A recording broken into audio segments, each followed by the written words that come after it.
Hey there guys, how's it going? Today I'll be doing a breakdown video of the Justice League debut trailer. I got to see the trailer yesterday just minutes after its release and I think Zack has done a great job with it. But there are several things that I came across in the footage and I just want to point it out in this video. Right at the beginning the trailer gives us Bruce Wayne and it looks like the Gotham superhero is in search of Aquaman in this exact scene. In the next scene we see Victor Stone's father and what seems to be a mother box going haywire due to the presence of a parademon inside the room. Now this is a bit confusing. The mother box that Dr. Stone had was used to save Victor and give him his new life as Cyborg, and as we all know it, Cyborg is the third mother box, so I'm not quite sure what this scene indicates. Right here we see Arthur Curry trying to save a man from being drowned. I don't know about you guys, but this reminds me of the oil rig scene from Man of Steel. Perhaps during this point of the movie, Aquaman is just another guy trying to do the right thing, but he seems to be stuck between two worlds figuring out his purpose. Right here we see Cyborg in a hoodie and it looks like he's trying to hide himself away from the world. And here we see Cyborg holding onto a mother box, and I think this is the one that Dr. Stone had or the one the Amazonians were holding on to. But I'm pretty sure it doesn't belong to the Atlanteans, as there is another scene which shows you why. And right here we just see Cyborg using his cannon to thrust away a falling debris which is about to crush a couple of Starlab scientists. Right here we see Cyborg in battle mode. He's fully suited up and this takes place in Metropolis, I think so, and judging by the tank it looks like the battle has already begun. And here is the first look at the Bat wearing his tactical suit, and he doesn't seem to be using his usual Batarang. These things cause some serious damage. And right here, this is my favorite scene from the trailer. It gives us a glimpse of the character's attitude that we can expect in the movie. Take a look at Cyborg. He doesn't seem to be grumpy, but he seems very serious. If I have to guess, it could be due to two reasons. One is the incident that transforms him into a cyborg, and two could be connected to Dr. Stone. The Flash, he just seems to be happy that he finally has some new friends. I need friends.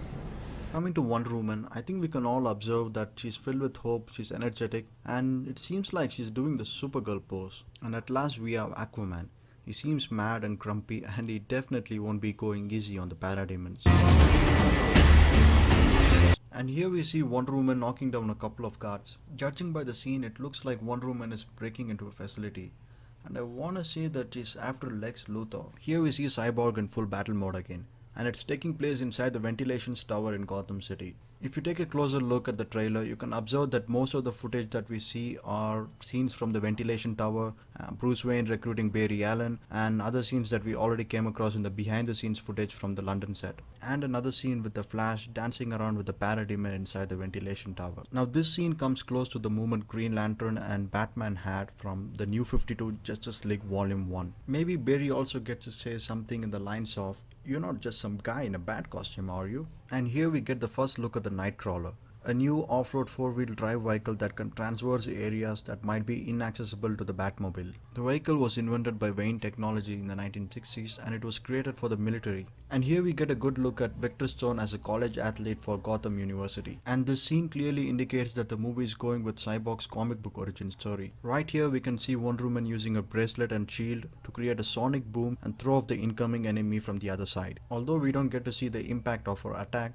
we already got to see a glimpse of it from Wonder Woman trailer too.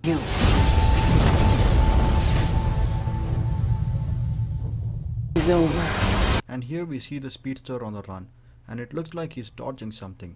One, it could be the red blasters fired by the parademons, or it could be nothing, just my eyes playing tricks on me. Now for the scene that got every fan hyped up. Is Lois Lane looking at the Man of Steel?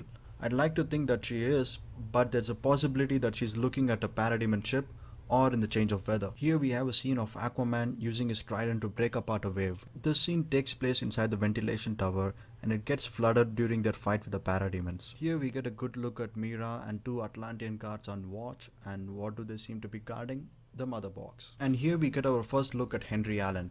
And if you're a fan of the Flash TV series, you already know that Henry Allen is blamed for the death of Barry's mother and he's locked up for it. In this scene we see the Amazonians going into battle to fight off an army of parademons. I'm pretty sure this would be a flashback sequence which explains Apocalypse, the existence of the Mother Box, Steppenwolf, and maybe even Darkseid. Now in this scene where Batman is trying to take down a parademon, I couldn't stop myself from pausing the video at this exact moment. Any fan that doubts Ben Affleck's ability to play as Bruce Wayne can take a look at this still. This is just pure perfection. Affleck has managed to perfectly sync with the character as Bruce Wayne as well as Batman. If you take a closer look, there's no sign of emotions, and the character looks quite similar to the ones that you have come across in the comics and in the JL animated series. In this scene, Aquaman is being attacked and presumably in Atlantis, and judging by the size and choice of weapon, I think it's Steppenwolf. This scene might take place in the first or second act of the movie when Steppenwolf is attempting to get into Atlantis and steal the mother box. This scene could be the final battle where the League tries to take down Steppenwolf inside the main nest. The final breakdown of the trailer, we hear Commissioner Gordon say, "Good to see you playing well with others again." Gordon could be talking about the time Batman used to team up with Dick Grayson's Robin. I'd like to believe so, as Grayson goes on to become the Nightwing after their fallout. Before I end the video, I'd like to address the black or dark tone in the trailer. I believe this wasn't intentional by Zack Snyder or anyone else in the DCEU. If I have to speculate, it could be due to the parademons and Steppenwolf getting into Earth through the boom tube. By what I've seen in the comics, the boom tube affects the world's entire weather. However, I also feel that the color grading would be quite similar to what we saw in Man of Steel. That would be all, guys. Thanks for watching the video. This was my first narration. I apologize if you weren't able to follow due to the accent or the lisp or because I mouthed the word too fast. Let me know what you think in the comments below.